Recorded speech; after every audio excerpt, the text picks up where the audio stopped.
Sup, my queens, kings, and non-binary royalty.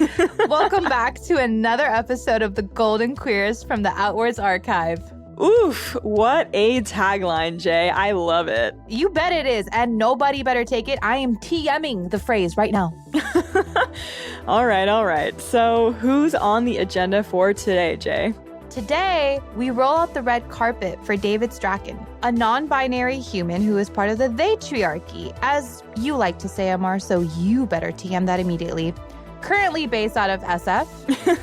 Yes, the they-triarchy. That's my tagline for sure. Without further ado, I'll let the tape do the talking. Here's David. Well, I'm David Cameron Strachan. I live in San Francisco. I'll be 75 in July, and I'm looking forward to this interview. Thanks for being here. So why don't you tell me a little bit about yourself? 75, that's a pretty big achievement. That's a quarter of, that's 3/4. Wow, clearly right. I didn't go to school for math. I don't know if that's apparent. But through the years, you've probably experienced so much and lived through so much. But why don't you tell me about your beginnings?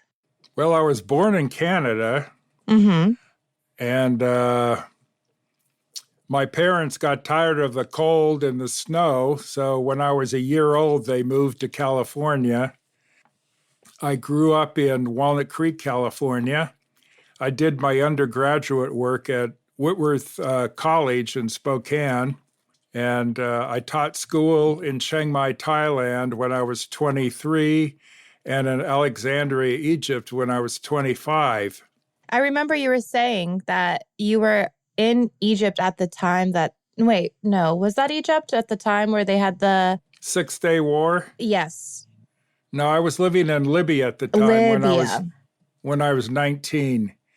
And we got evacuated during the 6-Day War between Egypt and Israel. Yeah. And we got to spend 10 days in Rome. Yeah, you're very well-versed, very traveled. Yeah, I've been in San Francisco since January of 79. So, and what was 79 like in San Francisco? It was a candy store. Yeah. Yeah, I moved up here to be with my partner, but we didn't live together for another year. But the bathhouses were numerous in San Francisco, and I was 31 when I moved here. One topic that I wanted to touch upon was your condition that you were diagnosed with when you were older. I'm sorry, I might butcher the name, so I might ask you to pronounce it for me. Yeah, when I was 29, I was diagnosed with Kleinfelter Syndrome. And can you please explain what that syndrome is? Basically, I was created with XXY sex chromosomes. And when you have an extra X chromosome, it turns off testicular development. So I always wondered why my body looked different from other boys. So it was learned that my body did not make sperm, and it only made 10% of normal testosterone levels for a male. And so the doctors put me on mega doses of testosterone, and I went through a masculinizing puberty in my 30s.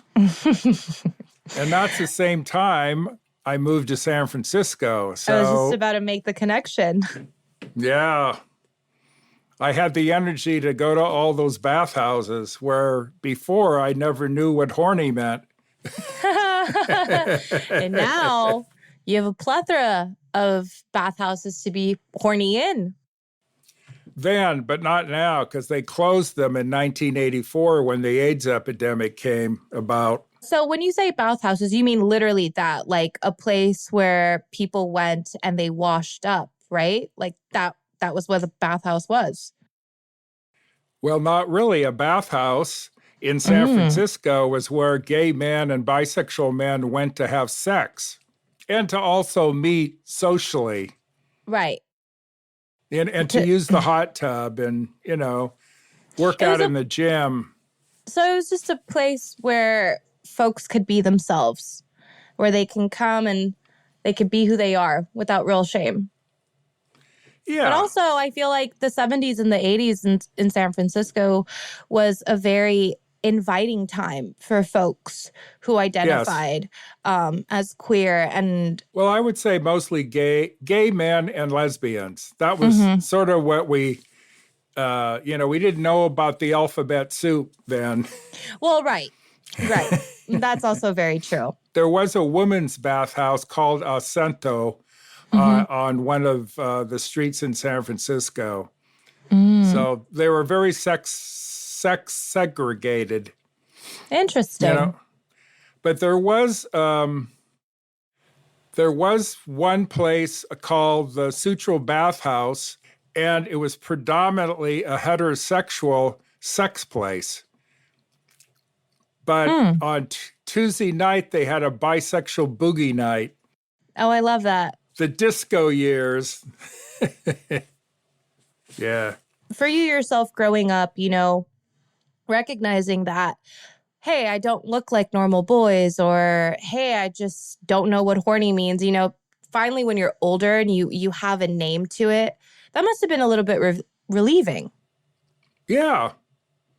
And in reality, I didn't really want to have children, so I was really relieved that I wasn't going to make any of my girlfriends pregnant. You also were diagnosed with AIDS, correct? Well, I was diagnosed with HIV in 1986, and then in 1994, I had ARC, which was AIDS-related complex, and then 1998, I was diagnosed with AIDS. So basically, my journey from enjoying the candy store became trying to stay alive and taking my medications, and it became a religion to survive, really. And here I am, almost 75, and I'm still surviving. And I think that's like what we're learning more and more, is that HIV AIDS, yes, it is a deadly disease, but modern medication and science has evolved so much to help folks out. Well, they have, but they only tested the drugs for like 18 months. So they didn't know what all the potential side effects were going to be for people that were on the drugs for long term. I remember you saying that there were people who died because of certain prescriptions, correct? The doctors were giving them higher dosage. And Right. And so there was a couple of people who unfortunately passed. Well, there was a lot of people. Well, yeah. A lot of people that died.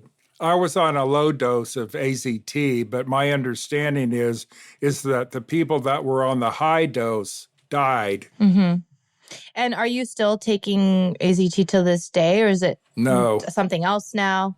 Well, I've been on probably 10 different versions of drugs for HIV. And they all give you a side effect, so you have to cope with the different side effects. And what does that look like? Well, one drug messed up my kidney function, and you don't get your kidney function back. So I was taken off that drug, and another drug gave me diabetes. I mean, what was your education around HIV and AIDS? Did you get any? Honestly, we did. But it was so minute and it was so basic. And it was just like, oh, this is the difference between an STI and an STD. And an STD is deadly and you can die, and that's it. There wasn't much follow-up education on PrEP or even, to know that like you yourself can have HIV, AIDS, and you could still have children and not pass it along to them. You could still be with your partner and not, there's other precautions that you can take. There's ways to take care of yourself and others. And that's just a narrative that is not taught. Yeah. It's not like when we think of sex education in high school, specifically in middle school, it has such a heterosexual, very cisgendered narrative to it that there's no space for queer identity. You know, there's no space for any of that narrative. And it's so sad. Yeah. Okay, break. So when having this conversation with David, you can hear the passion in our voices. I think sex ed is such a vital part of our education. I mean, we literally have sex ed in elementary, middle, and high school. Well, okay, that is to say that some folks do not have it at all. But I still remember my sex ed class in high school. By many standards, I went to a very forward-thinking charter school. At that time, my high school was still small and developing, and if I remember correctly, not offered within the curriculum, sex ed, I mean. So my 11th grade teacher basically made us a few lessons on sex ed. And by very cisgendered het standards, it was quite comprehensive.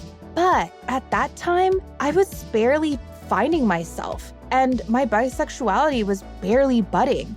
I thought I was a proper lesbian before. In no way, shape, or form was there any content I could take in that helped my very queer, but closeted, might I add, self. I'm actually weak from this, Jae.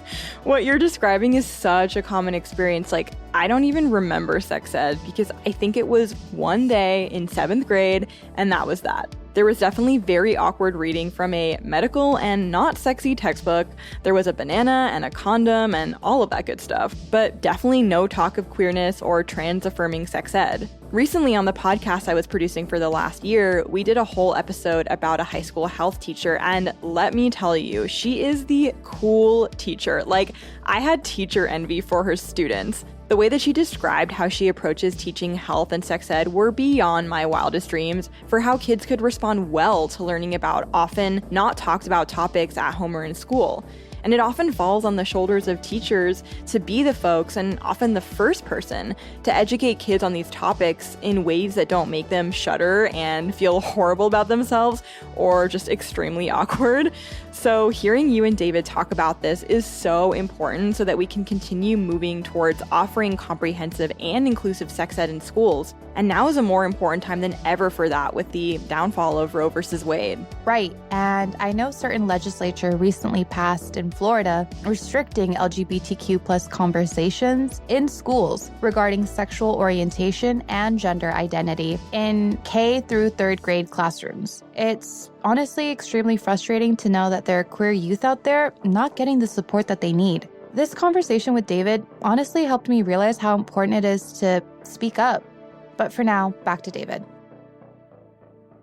You know, when my parents had the sex talk with me, it wasn't, oh, you're going to have these feelings and you're going to experience things, but they always only said it as a male counterpart, Of course. The narrative of being with the gal was never introduced. And I mean, I knew my family's thoughts and opinions about same-sex relationships and stuff like that. And so I always hid.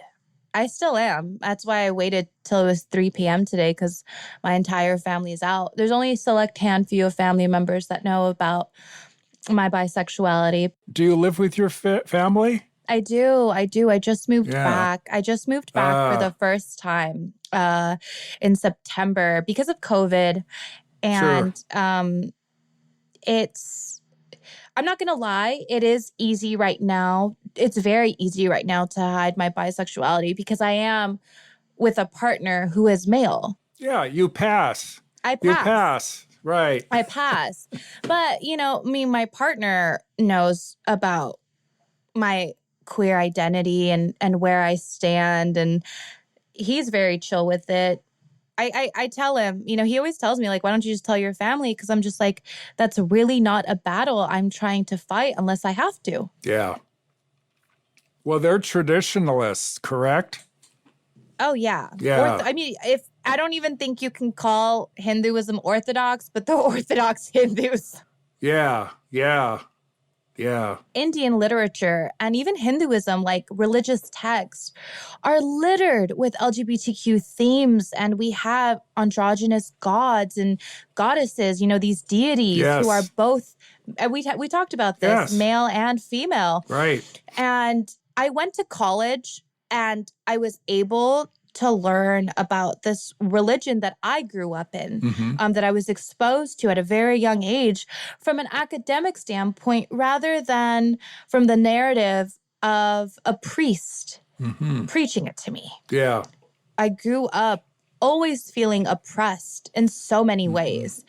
And then I went to college and I learned about it. And I was like I think I genuinely bawled my eyes out when I forget what we were reading essentially, but it was just a quick overview of certain themes, LGBTQ themes within literature. And then I myself, I found so many smaller researches, academic journals that just had so much information.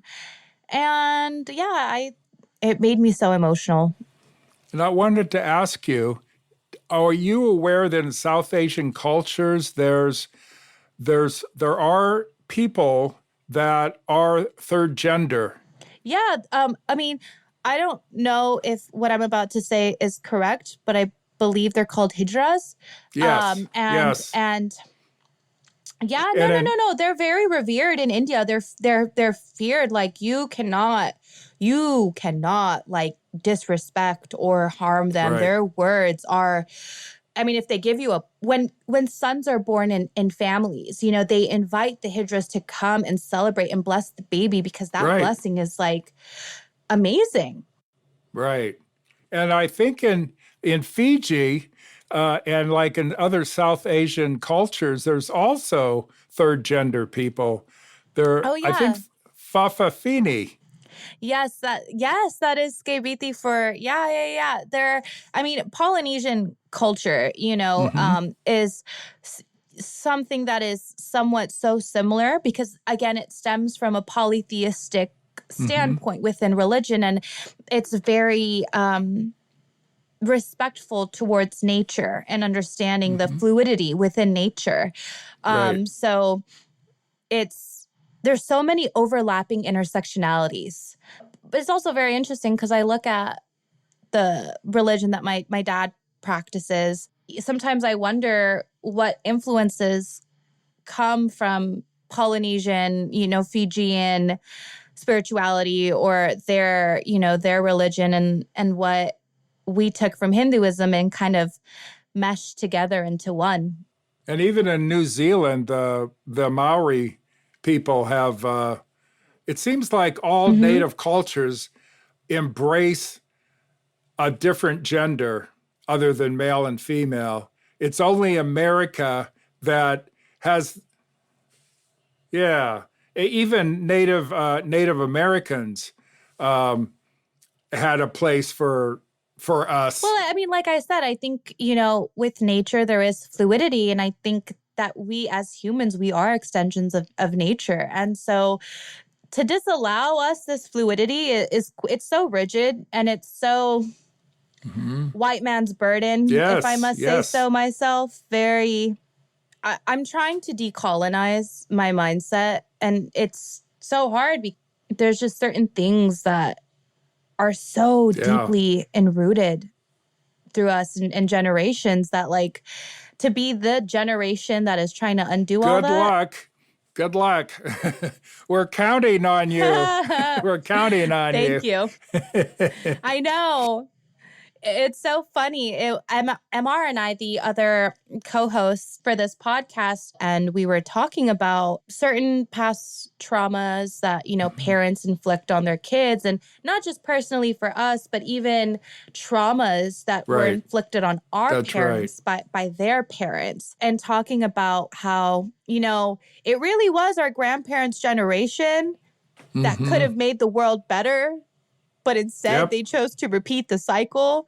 And so now here we pull up eons later, recognizing, but also having the education and dialogue around mental health, around a lot of other things that was such a taboo topic, to where now we are having discourse on issues and we are being loud and unfiltered and unapologetic for just being who we are.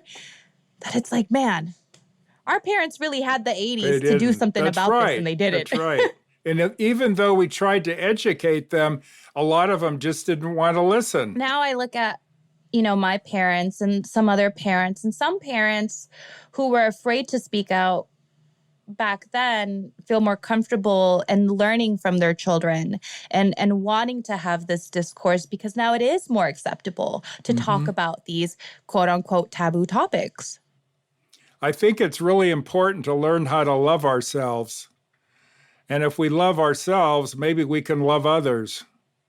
I think that's, yeah, because you can't love others if you can't love yourself.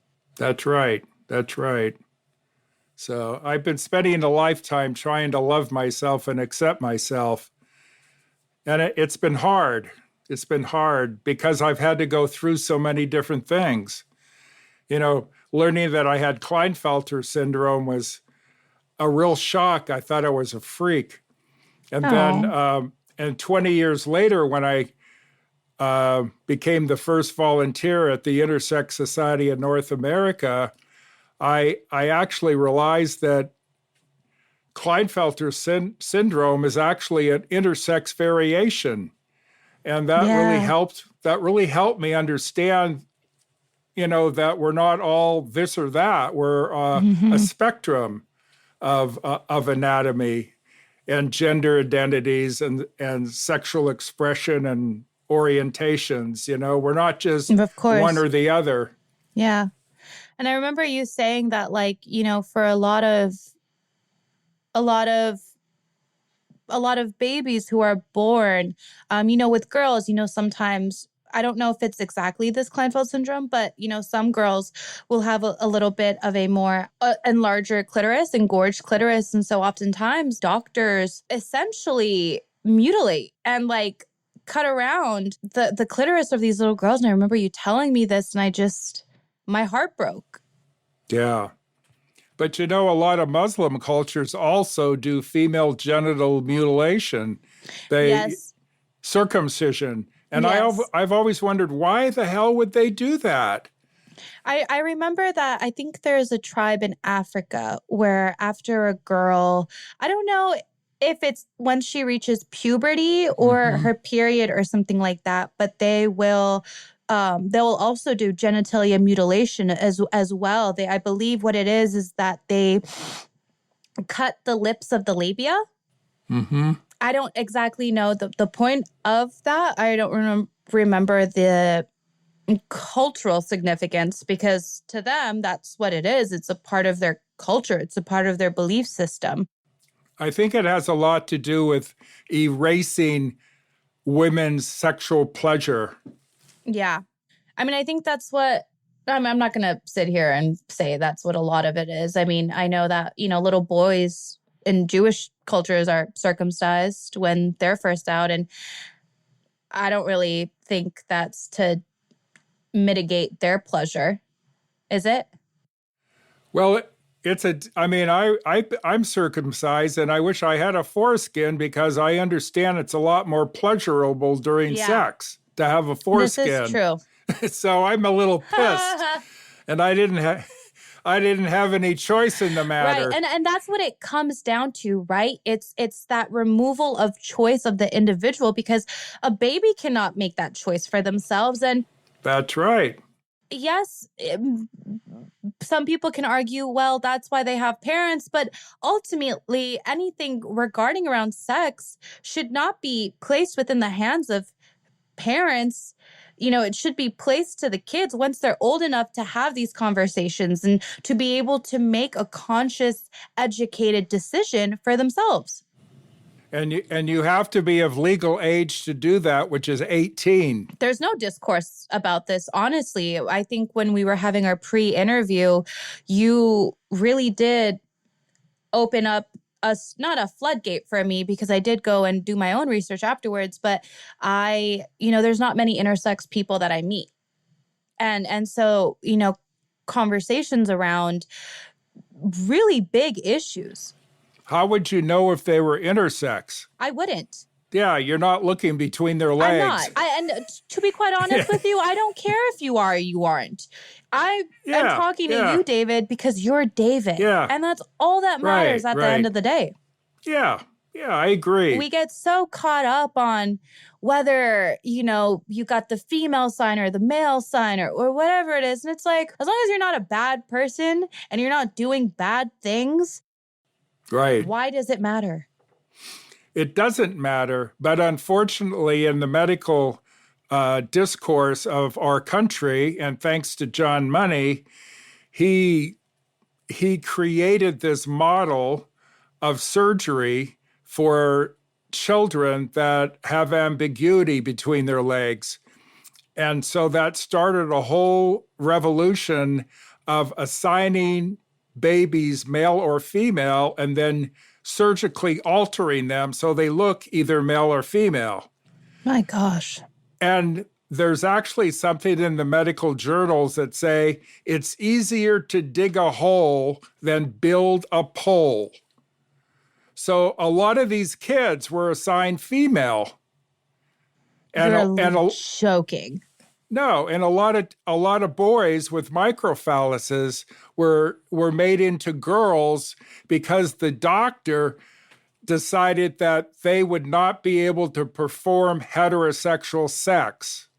I'm actually in shock right now. Well, I'm just doing a little education. Yeah, no, thank you. Thank you. That actually shook me to my core. Well, that's why I got involved with the intersex rights movement. I was horrified when Cheryl Chase, who is the founder of the Intersex Society, told me that they cut her clitoris off. I thought, oh my God, why would anyone do that just because it looks too big? What did your work revolve around? Well, Cheryl and I went to various organizations just to educate people that this was happening. And then when she wasn't able to, she would ask me, and I went to UCSF to educate nurses. I've educated pre-med students at Cal Berkeley. I've talked to church groups, to high schools. I've talked to GLSEN. I've talked to a lot of different organizations.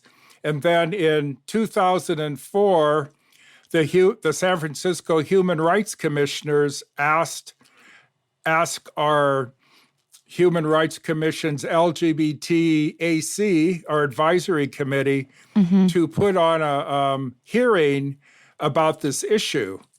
So San Francisco Government TV filmed a 3.5-hour hearing on gender assignments on intersex children.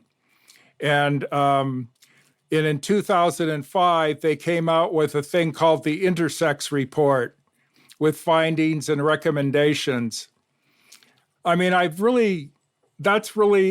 feel the big part of my life was doing that activism. And I still get very emotional when I think about it because I have several friends who have been tragically damaged by these surgeries.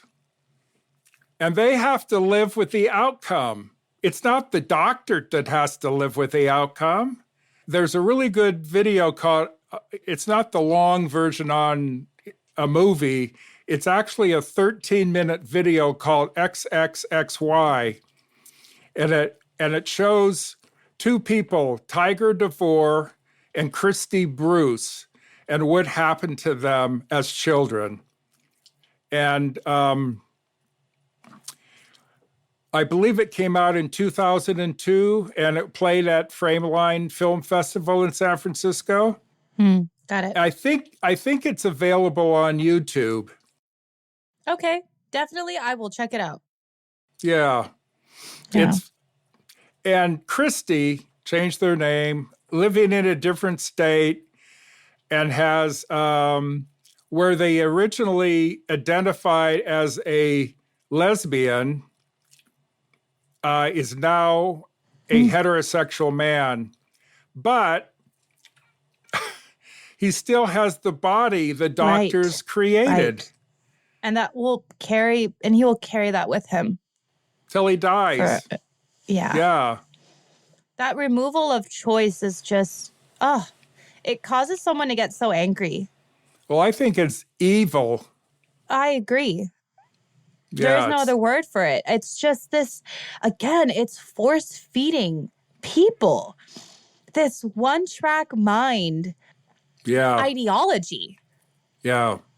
And I mean, honestly, and I think, this is a personal opinion of mine, but I genuinely feel as if, we're force-fed this narrative from a standpoint. Maybe some people be like, oh, no, that's not true. It's science. But I feel like, religion has some sort of play in the way that we think and we navigate in the world. And people are like, oh, no, it's science. And I'm like, okay, science only came into play because religion stopped answering certain questions and people got inquisitive. And thus science came into fruition. But then what happened after science? Nothing. And so we're stuck with these two things that have fundamentally developed us consciously as humans.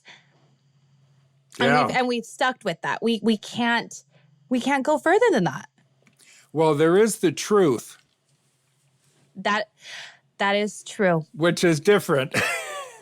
Yeah, and I feel like, but the thing is that the truth is different for everyone. Oh, sure. We all have our individual truths, and unfortunately, sometimes we feel like we can't live that to the fullest because certain choices are made for us, and that's just downright sad. Yes. It's upsetting. Well, I'm glad I left the religion of my childhood. Because I figured, why would I want to support it when it doesn't support me? Me. Yep.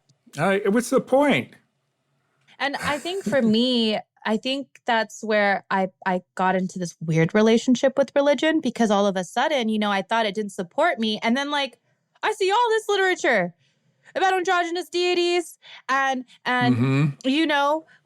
Lord Vishnu transforming into a lady and going and seducing this other you know what I'm saying? So it was like, wow, wait a damn minute. I was like, I do have representation. And so I think, it just became this, I like to call myself spiritual now. I mean, I'll meditate and I'll pull out some tarot cards, but I still have certain statues of goddesses now, more so than gods. I have more goddesses that I sometimes, it's kind of hard to not walk out of the house. I mean, it's so ingrained in you, it's like every little thing you do, it's like, Ganesh, you probably know the god with the elephant, every time I get in the car, I can't help but be like, Jai Shri Ganesh, I'm about to drive. I hope I have your blessings. Everything's okay. It's just little things like that you can't, I personally can't help but say. But I think I've removed so much of the detail of the other programming, and I've been able to transform it in a way that fits my life and that fits my beliefs and stuff like that. That's why I have Buddha statues around my home and garden. And it reminds me to sit still and breathe and stay present. Yeah. Honestly, I've been really looking into Buddhism recently a lot as well. It's just something about the spirit and self that now that I'm getting older, I'm like, maybe I should take all that attention that I gave to this unknown higher being. Maybe I should just put it in myself. That's where it belongs. Yeah. Yeah. Honestly, what a gentle and kind soul. I really appreciate my conversation with them. They're just so inviting, and this was definitely my warmest recording. Such a soft-spoken human, definitely radiated warmth. As with all of our episodes, we'll sign off here. Till next time, folks. Bye! The Golden Queers is produced, hosted, and edited by Jae Singh and M.R. Raquel, with music provided by Karl Casey at White Bat Audio. Find the Golden Queers online at thegoldenqueers.org.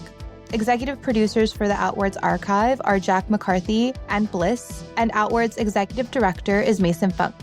Outwords captures, preserves, and shares the stories of LGBTQ+ elders to build community and catalyze social change. More info at theoutwardsarchive.org. That's Outwords, WORDS. The Golden Queers is funded by a generous grant from the California State Library's Oral History Project. Special thanks to this week's storyteller, David Strachan. Additional thanks to Gordon Tan.